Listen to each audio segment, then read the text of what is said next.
오전 지금 드릴 말씀이 하나님의 뜻 분별과 참과 거짓 분별입니다. 제가 한번 이 자리에서 말씀을 전한 적이 있는데 이 말씀을 제가 계속 드려야 돼요. 제 일생에서 계속 전해야 돼요. 왜냐하면 대신부님의 가르침 가운데 제가 가장 귀하게 여기는 가르침이 이 가르침입니다.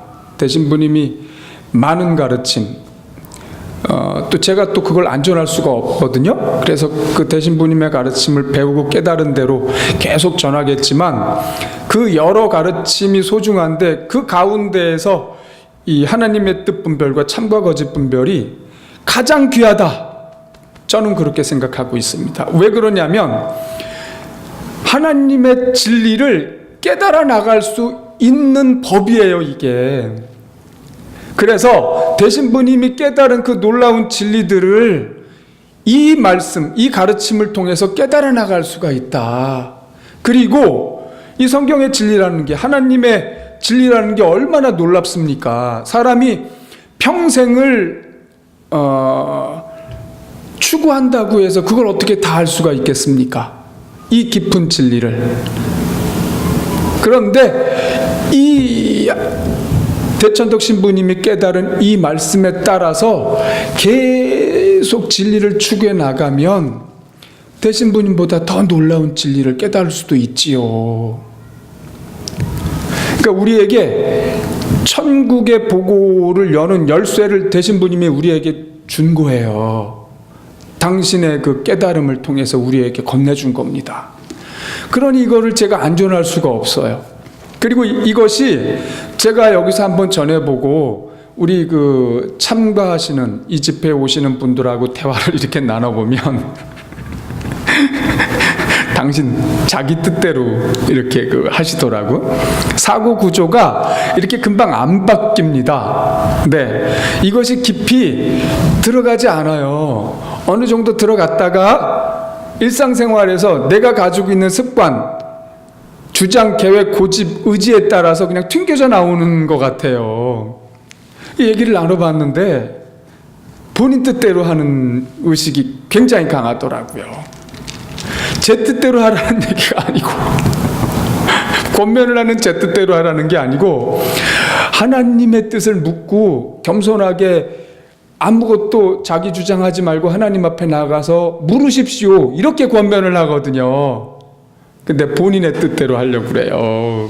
그래서 튕겨져 나왔구나, 다시 한번 전해야 되겠다, 그런 마음이 듭니다. 우리 그리스도인은 예수님을 구세주로 영접한 사람들이지 않습니까? 그분을 나의 주님, 주인으로 영접을 했어요. 그러면 우리가 내 뜻대로 사는 게 아니고 주님께서 원하시는 뜻대로 살아야 되는 사람들입니다. 그런데 예수님을 구세주로 영접해 놓고 내 안에 그 예수님의 영이 들어오셨는데 그분과 나는 아무 관계가 없는 삶을 사는 사람들이 많단 말이죠.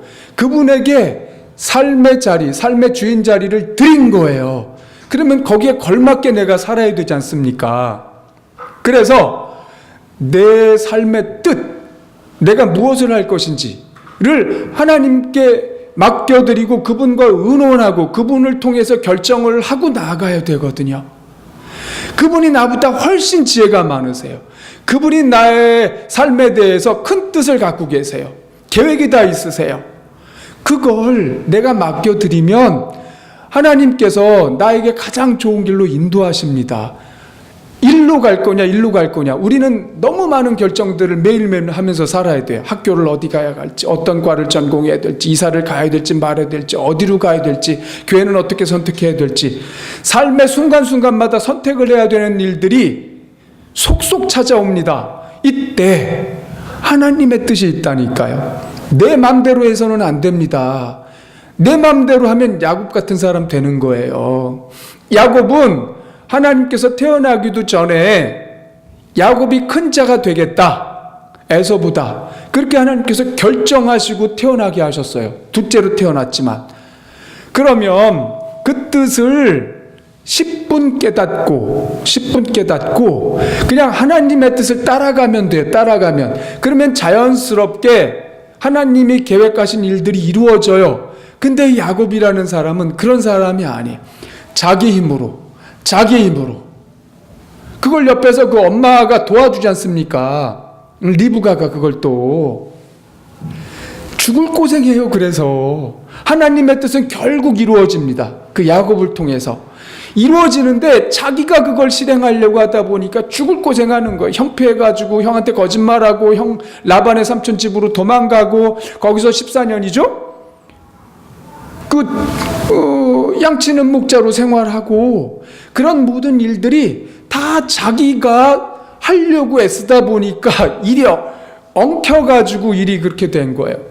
그리고 나서 돌아올 때도 형 만나야 되는데 형만 만나면 나 큰일 난다. 야복강에서 그냥 죽을 것 같으니까 그냥 너무나 간절하게 기도하지 않습니까?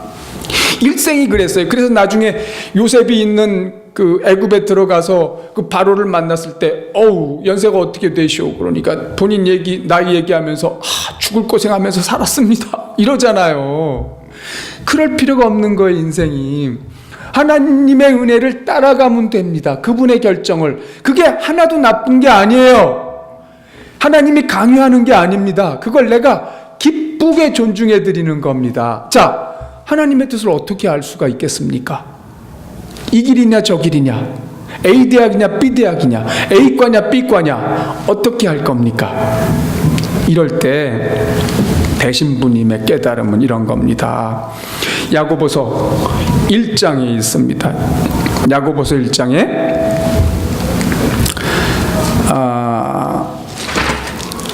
1장 5절에 보면은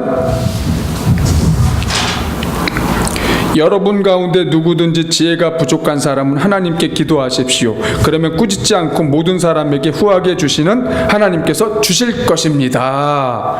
지혜가 부족하면 구해라. 그러면 하나님께서 그냥 주신다. 아무런 조건 없이. 자, 그런데 이 지혜가 대신부님의 말씀으로는 하나님의 뜻이 뭔지를 아는 지혜예요. 하나님의 뜻이 무엇인지 아는 지혜. 그냥 우리가 생각하는 그 그런 위즈덤이 아니에요. 뜻을 아는 지혜예요. 이게 왜 지혜인가 하면은 그 믿음으로 구하라고 하지 않습니까? 6절에. 그러나 믿음으로 구하고 조금도 의심하지 마십시오. 이렇게 말합니다. 이 믿음이 헬라어로 피스티스라는 단어인데 이 단어는 충성으로도 쓰이는 단어예요. 그래서 충성으로도 다른 곳에서 씁니다. 근데 이 뜻을 충성으로 번역을 하면은 충성하면서 구하고 충성함으로 구하고 의심하지 말라는 뜻이 됩니다. 뭐에 충성하라는 말씀입니까? 뭐에? 하나님의 뜻이면은 실행하겠다. 여기에 충성하라는 말씀이에요. 내가 하나님의 뜻이면은 실행할지, 내 뜻대로 할지, 이 사람이 오락가락 하지 않습니까? 오락가락. 충성을 안 합니다. 하나님의 뜻에 나를 충성드려야 되거든. 충성. 내가 하나님의 뜻을 따르겠습니다. 하나님의 뜻이면 무조건 실행하겠습니다. 여기에 충성을 해야 되는데 아니야. 내 뜻대로 할 거야. 그걸 어떻게 해? 하면서 자기 뜻을 주장한단 말이죠. 이런 사람은 지혜를 못 얻는다. 지혜를 못 얻는다. 왜 못 얻습니까? 이런 사람은. 이 말씀에 나옵니다. 7절. 그런 사람은 주님에게서 무엇을 받으리라는 생각해서는 안 됩니다. 왜냐하면 그는 6절에 바람에 밀려 출렁거리는 바닷물결과 같기 때문에 그렇습니다. 하나님의 뜻을 할까? 내 뜻대로 할까? 왔다 갔다 한단 말이죠. 그래서 바닷물결에 출렁거리는 사람과 같기 때문에 하나님의 지혜를 받을 수가 없다. 이 지혜는 오직 하나님의 뜻이면 내가 충성하겠습니다. 그것이 어떤 일이든 따르겠습니다. 이런 사람에게 하나님께서 분별하는 지혜를 주신다는 말씀이에요. 우리가 자기 생각, 고집, 의지가 너무나 강합니다. 자기가 다 결정하며 살았어요. 그래서 이렇게 나를 털어내고 하나님의 뜻대로 행하기가 쉽지 않아요. 오랫동안 그것이 습관으로 마치 기계처럼 작동하는, 어떤 식으로 작동하라고 프로그램된 기계처럼 그렇게 작동하게 돼 있습니다. 근데 내 입으로 의지를 가지고 하나님께 이렇게 말씀을 드리고 실행하는 거예요. 의지가 필요한 겁니다. 의지로 할 수 있는 거예요. 의지. 그렇게 할까? 감정이 생기지 않는데, 기분이 그렇게 생기지 않는데, 기분으로 하는 게 아니에요. 신앙은 의지로 드리는 겁니다. 의지로. 하나님의 뜻이면 제가 실행하겠습니다. 주님, A 대학으로 갈지 B 대학으로 갈지, 어디로 이사 가야 할지, 어느 교회를 선택해야 할지, 이걸 할지 말지 하나님 가르쳐 주십시오. 이럴 때 지혜가 온다.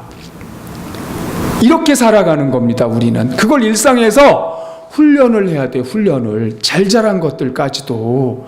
그 훈련이 되면 나중에 잘 자란 것들은 굳이 묻지 않아도 그냥 하나님과 내 안에 계시는 성령님과 한마음이 돼서 움직일 수 있어요. 그냥 좀 큰 것들만 여쭈면 되는 거예요. 이걸 훈련하셔야 됩니다. 훈련. 무엇이 하나님의 뜻인지 알 수 있느냐? 여러분의 마음속에 먼저 하나님의 뜻이면 무조건 실행하겠다라는 충성된 마음이 있어야 한다. 그럴 때 지혜를 받는다. 그 다음에 두 번째 오늘 말씀, 참과 거짓을 어떻게 분별할 수 있나? 여러분, 성경에서 말씀하듯이 이 세상은 악한 영들이 지배하는 곳입니다. 악한 영들이, 정사와 권세와 이 어둠의 세상 주관자들과 악한 영들이 지배하는 곳이에요. 그러니까 예수님을 믿지 않는 사람들은 악한 영들의 그 권세 아래 있습니다. 우리 예수 믿는 사람들도 하나님의 뜻을 온전히 실행하지 않으면, 성령님과 동행하지 않으면, 성령님께 복종하지 않으면 악한 영들의 영향력 아래서 끌려가는 사람이죠. 오락가락하는 사람, 끌려가는 사람. 그래서 우리 그리스도인들 가운데에도 올바르지 않은 일을 해가지고 신문에 나는 경우들이 얼마나 많습니까? 이 세상은 악한 영들이 지배하는 곳입니다. 이 악한 영들이 자신들이 지배하는 사람들을 통해서 온갖 거짓을 만들어냅니다. 온갖 거짓을. 예를 제가 하나만 드릴게요. 영국에 멜서스라는 사람이 있었지 않습니까? 그 사람 몇 세기 사람인지 제가 생각이 잘 안 나는데, 이 사람이 인구론이라는 걸 발표했잖아요. 인구론. 이게 무슨 얘기냐면은, 인구는 기하급수로 는다. 지구상의 인구는 한 명이 2명 되고, 2명이 4명 되고, 4명이 8명 되고, 8명이 16명 되고, 기하급수로 는다는 거죠. 근데 식량은 산술급수로 는다. 1, 2, 3, 4, 5, 6 이렇게 는다는 거예요. 식량은. 그래서 이 인류들, 많은 사람들은 굶어 죽을 수밖에 없다. 이게 인구론이에요. 이게 인구론. 멜서스의 인구론. 영국 사람이. 이 인구론의 영향이 지금까지도 이어지는데 이거 거짓말이에요. 마귀의 말이에요. 마귀의 말. 아니, 그렇다면 하나님께서 먹을 것도 없는데 사람들을 이 땅에 보내주신단 말입니까? 그래서 이 땅에 보내가지고 그 사람들이 먹을 게 없어가지고 죽게 만든단 말입니까? 천만에요. 이 지구가 얼마나 풍성한 곳입니까? 동태나 고등어나 우리가 잡아먹는 물고기들 아무 한 마리나 생각을 해보세요. 그 속에 배를 갈라보면 알이 얼마나 많습니까? 알이 너무너무 많아요. 그것들이 다 까가지고 새끼가 돼서 또 우리가 잡아먹는 거 아닙니까? 씨 하나 심어서 사과나무가 열리면 그 사과에 얼마나 많은 그 나무 안에 사과가 열립니까? 가을 되면 은행이 열리는데 그 은행 하나 심었는데 그 나무에 얼마나 많은 열매들이 열립니까? 하나님께서 이 지구를 풍성하게 만드셨어요. 풍성하게. 그리고 사람이 이분 하나인데 이게 대신부님 말씀입니다. 이건 사람은 입은 하나지만 손은 두 개다.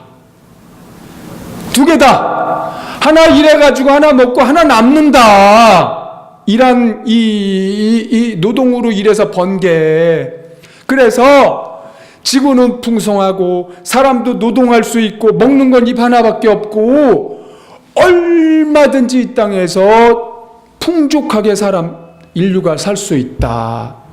근데 이 멜서스라는 사람이 거짓말을 해가지고 이것이 경제학에 계속해서 지금까지 흘러와요. 악한 거짓말입니다. 악한 영들이 이렇게 자신의 영향력 안에 있는 사람들을 사용해서 거짓들을 계속 퍼뜨려요. 지금 우리 한국 사회도 마찬가지입니다. 거짓말이 넘치는 사회예요. 지금 거짓말이 너무 넘치는데 요즘은 또 그 거짓 뉴스 그렇게 많을 수가 없어요. 그냥 거짓말을 밥 먹듯이 해야 되는 것들이 인터넷에서 그냥 돌아다닙니다. 이럴 수가 없어요. 자, 이런 것들을 어떻게 우리가 분별할 수 있겠습니까? 대신부님은 요한복음 7장에서 찾습니다. 대신부님의 그 가르침을 보겠습니다. 요한복음 7장.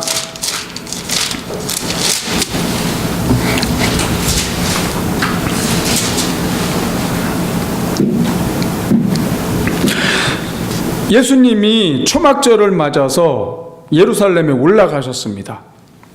그러자 사람들이 예수님을 보고 이렇게 말하죠. 12절에 그는 좋은 사람이야. 아니야, 그는 백성을 속이고 있어. 지금 이게 두 파로 나누어져요. 15절에 보면은 유대 지도자들은 이렇게 말합니다. 제대로 공부한 사람도 아닌데 어떻게 저렇게 많은 것을 알 수 있을까 하며 신기하게 여깁니다.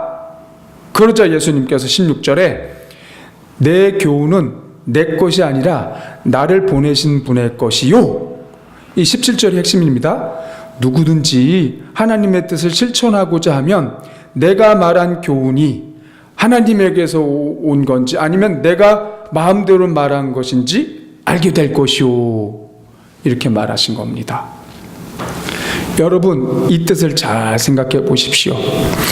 예수님은 지금 이 말씀하신 대로 당신이 어떤 깨달음을 얻어서 또는 누구한테 배워서 이런 가르침을 주신 게 아니에요. 지금 말씀하신 대로 하나님께 받아서 전달한 거예요. 요한복음 8장 28절에 보면은 예수님께서 이렇게 말씀하십니다. 8장 28절.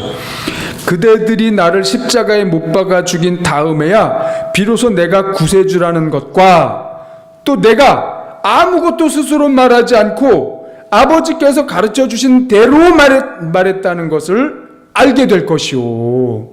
십자가에 당신을 달게 하고 난 다음에야. 그 다음에 요한복음 12장 49절에 또 같은 말씀을 하십니다. 나는 내 생각대로 말하지 않고 나를 보내신 아버지께서 나에게 직접 명령하신 대로 말하였소. 예수님은 자기가 말을 지어내서 했거나 어디서 배워가지고 전한 말이 아니에요. 하나님께서 말씀해 주신 것, 하나님께서 명령하신 것을 말한 거예요. 자기 게 없어요, 예수님은. 요한복음 6장 38절에 보면은 내가 하늘에서 내려온 것은 내 뜻을 이루기 위해서가 아니라 나를 보내신 분의 뜻을 이루기 위해서입니다. 예수님은 자기 뜻으로 사신 분이 아니에요. 자기 말을 하신 분이 아니에요. 하나님의 말씀을 전했고 하나님의 뜻을 이루려고 이 땅에 오셔서 그렇게 사신 겁니다. 그런데 문제는 그 말씀을 들은 사람들이 저거 무슨 말이야? 저거 우리를 혹세무민하는 말인데? 저건 무슨 말이지? 이렇게 듣는 사람들이 있었다니까요. 좀 전에 제가 아까 말씀드린 대로 12절에 군중들 가운데 쑥덕거리는 소리가 많이 들렸다. 어떤 사람은 그는 좋은 사람이야 하였고 또 어떤 사람은 아니야, 그는 백성을 속이고 있어. 두 부류로 나뉘었단 말이죠. 예수님은 좀 전에 말씀드린 대로 하나님의 말씀만 받아서 참된 진리만을 전하였다니까요. 근데 듣는 사람들이 두 부류로 나눠요. 어떤 사람들한테는 저거는 우리 속이는 말이야, 저거는 진리가 아니야. 바리새인 같은 사람들, 사두개인 같은 사람들, 예수님을 죽인 장로, 대제사장 이런 사람들은 저거 큰일 날 소리를 하는 자로군, 저거 그냥 둬선 안 되겠어, 이렇게 들렸다니까요. 예수님은 하나님의 말씀, 참된 진리만을 전했다니까요. 그랬는데 왜 저 사람들에게는 그렇게 들렸을까요? 요한복음 7장 17절 말씀을 뒤집어 보면 너무나 쉽게 이해가 돼요. 이 사람들에게는 하나님의 뜻을 실행하고 싶은 마음이 없었어요. 바리새인, 사두개인, 제사장, 대제사장 이런 사람들, 당시에 이 종교 권력을 쥐고 있는 사람들, 정치 권력에 기대고 있는 사람들, 이 사람들은 하나님의 뜻을 실행하고 싶은 마음이 없는 사람들이었습니다. 그러니까 예수님이 하나님께 받아서 전하는 이 모든 말씀들이 저거는 저거 큰일 날 소리야, 저거 그냥 둬선 안 되겠어, 이렇게 들린단 말이죠. 이렇게 진리를 전했는데, 올바른 가르침을 전했는데 어떻게 그렇게 들을 수가 있을까요? 어떻게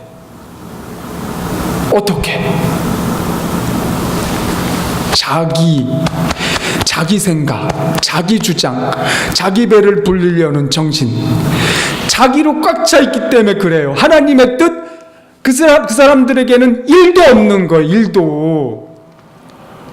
그래서 예수님의 말이 온전케 들리지가 않았습니다. 예수님께서 뭐라고 말씀하십니까? 하나님의 뜻을 실행하려고 하면 지금 내가 말하는 것이 참인지 거짓인지, 하나님께서 주신 말씀인지 내가 그냥 내 스스로 말하는 건지 알 것입니다. 그런데 여러분은 하나님의 뜻을 실행하려는 마음이 없기 때문에 내 말을 지금 진리라고 받아들이지 않는 겁니다. 결국은 나까지 죽일 거예요.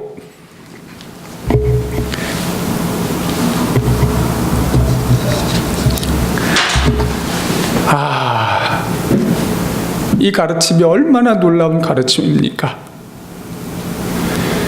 제가 지금까지 들은 설교자들 가운데 설교를 하면서 내 가르침을 분별하십시오, 내가 지금 전하는 가르침이 참인지 거짓인지 여러분들 분별하고 들으십시오, 이렇게 말하고 설교하는 사람을 제가 본 적이 없어요. 그런데 대신부님은 이렇게 항상 기도하고 말씀을 전하십니다. 주여, 지금 전하는 이 가르침이 참인지 거짓인지 분별할 수 있는 정신을 주시고 참이라면 실행할 수 있는 힘도 허락해 주소서. 예수님의 이름으로 기도합니다. 아멘. 이렇게 짧게 기도하고 말씀을 전하세요. 항상. 제 귀에 못이 박혔어요. 이 기도가. 이 기도 내용이 뭡니까? 사람은 거짓을 말할 수도 있다, 자기가 잘못 깨달을 수도 있다, 온전치 않은 깨달음을 전할 수도 있는 사람일 뿐이다. 그래서 듣는 사람들이 이 말씀을 분별해야 된다. 우리는 다 분별하면서 듣잖아요. 사실은 다 분별하면서 듣잖아요. 그게 옳은 태도입니다. 분별하며 들어요. 근데 그 분별하려는 사람에게 어떤 마음의 정신이 있어야 되느냐? 하나님의 뜻이면 내가 무조건 실행하겠다. 이 정신이 있어야 하나님의 진리면 무조건 실행하겠다. 이 정신이 있어야 지금 듣고 있는 말이, 지금 보고 있는 말이, 언론에서 떠들고 있는 저 말이, 신문에서 말하는 저 말이, 저 전문가라고 말하는 저 사람의 말이 진리인지 아닌지 알겠다. 멜서스의 말이 진리인지 아닌지 알겠다. 하나님의 뜻이면 실행하겠다라는, 진리면 실행하겠다라는 정신이 희박하거나 없는 사람들에 의해서 멜서스의 그런 가르침이 진리라고 인정이 돼가지고 그런 가르침을 경제하게 사용을 해요. 그걸 기반으로 경제학이 만들어지면 어떤 경제학이 나오겠습니까? 사람을 죽이는 경제학이 나오는 거예요.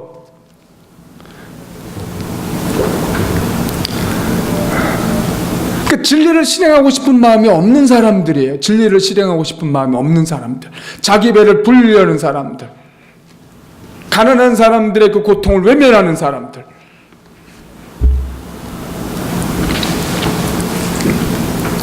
우리 안에 진리를 실행하는 정신이 있어야 됩니다. 대신부님이 이걸 우리에게 가르쳐 주신 거예요. 얼마나 놀라운 가르침입니까? 제가 한 3, 4주 전에 3, 4주는 더 됐네요. 올 초구나.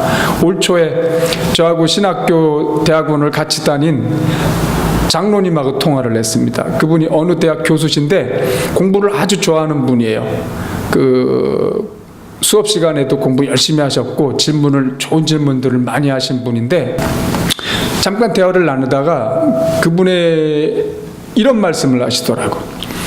목사님들이 자기가 갖고 있는 생각을 강요한다.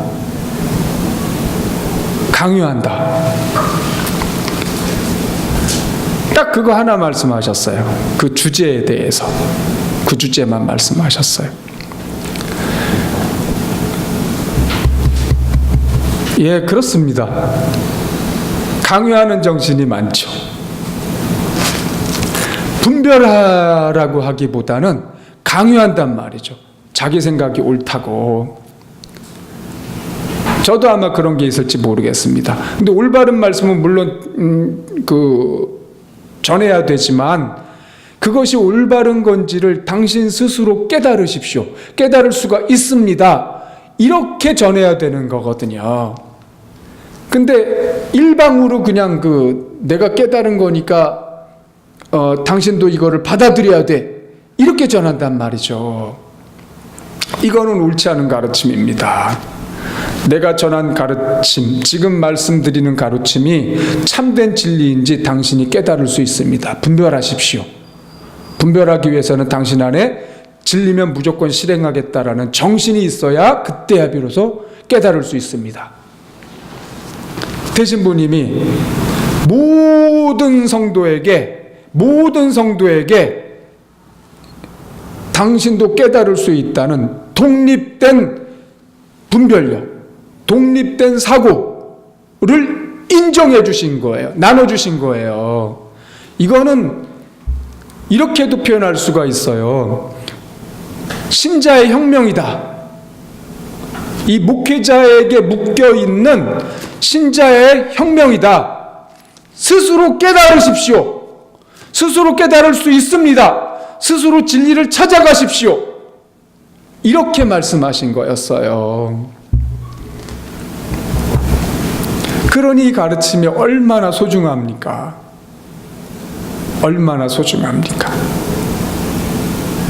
교회 공동체는 이 안에 들어온 사람은 진리면 무조건 실행하겠다. 이 정신으로 사는 사람들이에요. 이 정신으로. 이 정신이 흔들리거나 결정하지 못한 사람들은 어떻게 신자라고 할 수가 있을까요? 어떻게 예수님을 따르는 사람이라고 할 수가 있겠습니까? 예수님을 따른다는 건 그분의 참된 뜻, 그분의 가르침을 따르는 건데, 그 진리를 내가 따르겠다는 결정을 안 하고 어떻게 예수님을 따르는 사람이라고 우리가 인정을 할 수가 있겠습니까? 진리면 무조건 실행하겠다. 이 정신이 있어야 참과 거짓을 분별해 나갑니다. 참과 거짓을. 지금 우리 현실 사회에 거짓이 너무나 많아서 이 말씀이 더욱더 요청이 됩니다. 더욱더 요청이 돼요.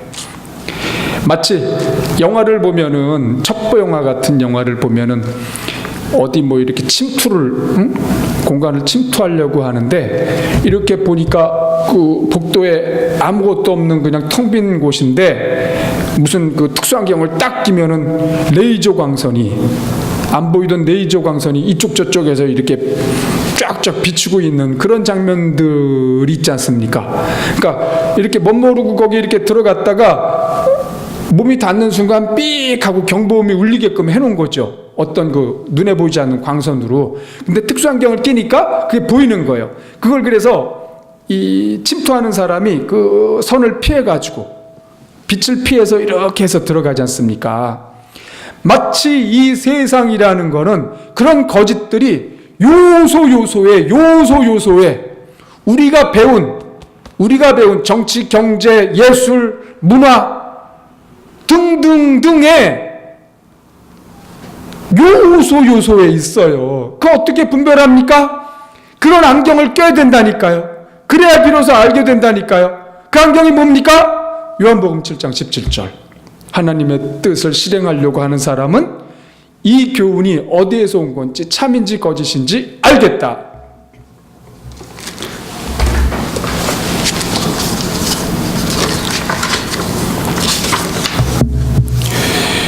대신부님은 이 요한복음 7장 17절 말씀에 대해서 이렇게 말씀하십니다. 요한복음 7장 17절 말씀을 봅시다. 나는 이 말씀을 모든 한국 교회들이 단단한 돌에 금으로 새겨서 기억하기를 권하고 싶습니다. 모든 한국 교회가, 한국 교회뿐만 아니고 전 세계 교회에게 권하는 거예요. 단단한 돌에 뭘로 새깁니까? 금으로 새기랍니다. 금으로. 대신부님이 이렇게 말씀하시는 분이 아니에요. 단순하게 말씀하시는 분인데, 당신이 가진 이 말씀에 대한 깨달음을 얼마나 전해주고 싶으시면 이렇게 표현하십니다.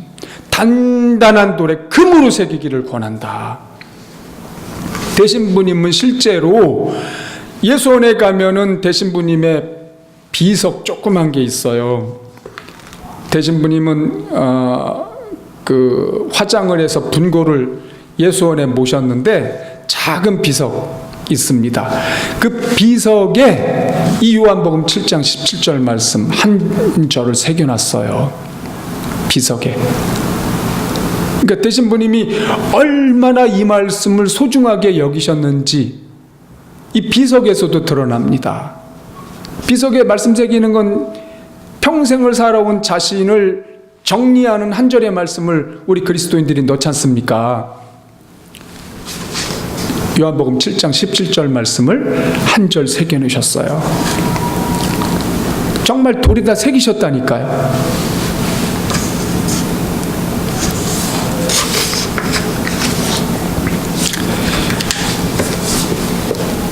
이 말씀을 여러분 깊이 생각해 보십시오.